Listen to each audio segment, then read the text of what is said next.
What is up, YouTube? T-Roy here with another Check Out My Guitar Collection video.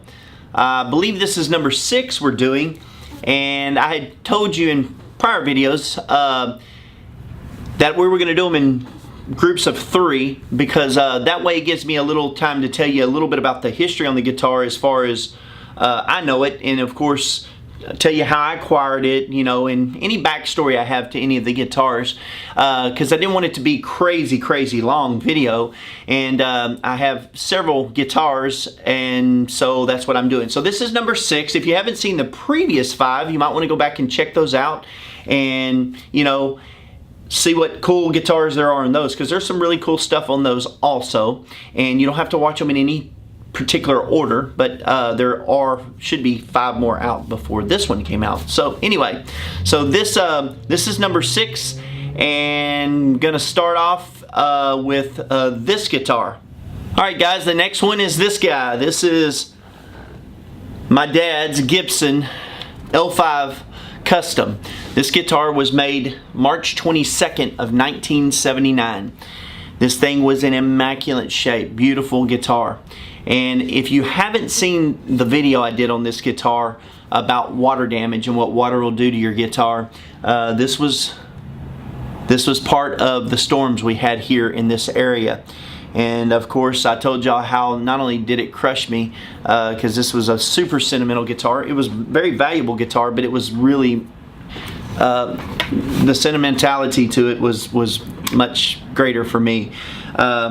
My dad, I'm not going to go in the story because I tell the story on the video how we acquired it, but I'm going to do a real short, kind of synopsis of it all. My dad, when we first bought his music store back in 1988, this guitar was at another friend's store of his, and they were negotiating back and forth. He wanted it, so my dad said, "Hey."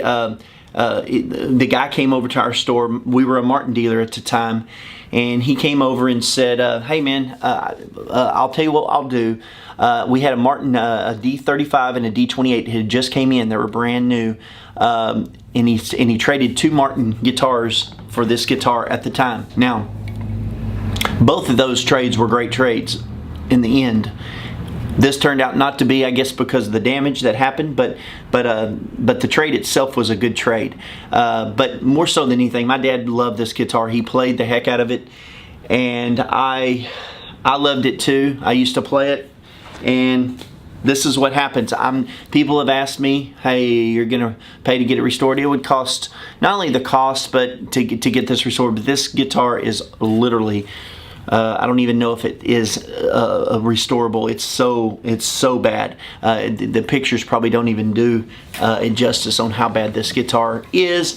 And again, I'm not going to go into the story of how it got this way, but this is my dad's 1979 Gibson L5 Custom. It was made March 22nd in the Kalamazoo, Michigan plant of 1979, and again, I'll never get rid of it. To me, I have this on my wall at home. I still love this guitar. It has so many memories for me, and I was with him when he got it, and I'll never get rid of it. So this is the Gibson L5 Custom. Alright guys, the next guitar I'm going to show you is this little guy. This is a ENCORE. This is a little Korean guitar that was probably built, mid to late 60s. It's in great shape. My grandfather gave this to me not too long after I purchased the Alvarez. I think Alvarez was shown in video in part 5 of this series. So this particular one, he gave it to me after I got that guitar, and he was there one day and gave it to me. It has a little case. There's not a whole lot of history on this one I can tell you, other than it's an old Korean. It's stamped very clearly on the back, Korean, and I'm gonna say it's probably late 60s, very early 70s guitar, if it was even in the 70s, but it doesn't have any other stamps on it. But it's just a little inexpensive little beginner guitar, but given to me by my grandfather. So yeah, this is another little guitar, another cool little piece that he has a lot of sentimentality to me. And so yeah, that's it. Let's go on to the next one. Alright guys, the last guitar in this video here is going to be this guy. And a lot of you may have already seen this guitar in a previous video. I did a video just on this guitar. But this is my dad's guitar that he purchased in 1963, I think it was. But this is a 1961, of course, Gibson ES330T. Has the single P90 pickup in it. It's a really unique, cool guitar. It's kind of a precursor to the 335, but this guitar I think was made from 58 to 1962, I believe, somewhere in that area. Is how many years, but you can go back to our previous video and I gave more specs on it and exactly a little more history on it. But the crazy thing about this guitar was my dad bought this the year I think they got married, which was in '63, and he bought it from a store in Baytown, which is nearby, called Halbert Music Company. Halbert Music was odd because Halbert Music became Baytown Music Center after my dad purchased that store in 1988.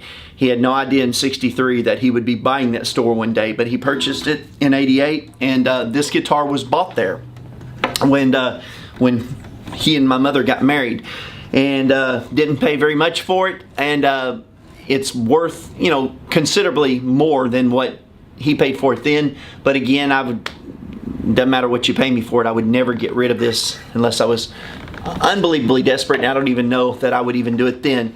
But yeah, this is a 1961 ES330T, and it's in fantastic shape. This is probably my most cherished guitar of my dad's, just because of the year and when he bought it, and just the history on it. But I absolutely love this guitar, and again, would never get rid of it. But yeah, so this is it, man. I hope you guys enjoyed this video, and again, if you did, please give it a big thumbs up. If you haven't subscribed, consider subscribing, and if you do subscribe, hit that little bell so you'll be notified of any future videos we have. And be sure and share some of these videos if you liked them. If you haven't seen the previous 5 videos we've done on check out my guitar collection, go check those out also and see what you think, and hopefully you'll enjoy those too. So stay tuned for more of these check out my guitar collection videos coming up. I have more to show you guys, and I think that's it. So remember guys, play like it's your last day. We'll see you guys later. Thanks.